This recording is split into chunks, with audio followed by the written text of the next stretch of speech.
Sa paanan ng bundok talahib, may isang maliit na nayon na tahimik at masagana. Dito nakatira si Lyra, isang batang palaging puno ng tanong. Bakit may kidlat sa kalangitan kahit walang ulan? Bakit may mga apoy na sumisindi sa tuktok ng bundok tuwing gabi? Yan ang liwanag ng mga ninuno, sabi ng kanyang lola. Ngunit sa puso ni Lyra, may kutob na isang araw siya mismo'y magiging bahagi ng liwanag na iyon. Isang gabi, lumanig ang lupa. Mula sa tuktok ng bundok, bumukas ang isang bitak at isang bughaw na liwanag ang sumula. Ang mga tao'y nagsitakbo sa takot, ngunit si Lyra ay tila naakit ng liwanag. Sa kanyang palad, unti-unting lumitaw ang parehong bughaw na apoy. Hindi imposible ito, bulong niya. Hangin ang umihip, may tinig na marahang nagsalita. Tagapagdala ng liwanag, panahon na.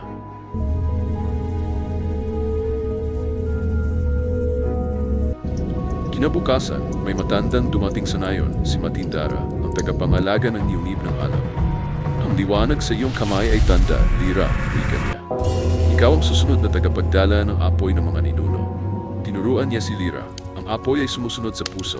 Kapag galit ka, sinusunog ka nito. Ngunit kung payapa ka, ito'y nagbibigay liwanag. Mula noon, gabi-gabi silang nag-ensayo. Ngunit sa bawat sindi ng apoy, gumigising din ang kadiliman. Mula sa kailaliman ng bundok, umangon ang halimaw, si Ordan, dating tagapangalaga na nilamon ng galit. Ang liwanag ay walang saysay, ang kanyang sigaw. Sinunog niya ang kagubatan. Ngunit humarap si Lyra, walang takot. Hindi mo ako kalaban, Ordan. Ang tunay mong laban ay ang sarili. Nagbanggaan ang apoy at liwanag, asul at pula na nagpalaganap ng liwanag sa buong langit.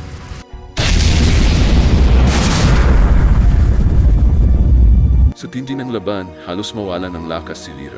Ngunit narinig niya ang tinig ni Matindara. Ang liwanag ay hindi para manira, kundi para umunawa. Lumuhod siya, isinara ang mga mata at pinakawala ng bughaw na apoy sa hangin. Unti-unting lumambot ang anyo ni Ordan.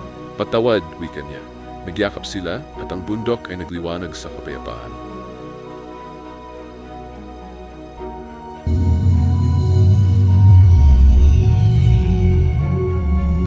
Mula noon, tinawag si Lyra na bantay ng apoy.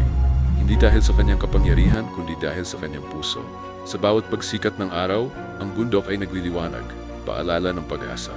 Ang tunay na lakas ay hindi galit, kundi pag-unawa at liwanag ng loob.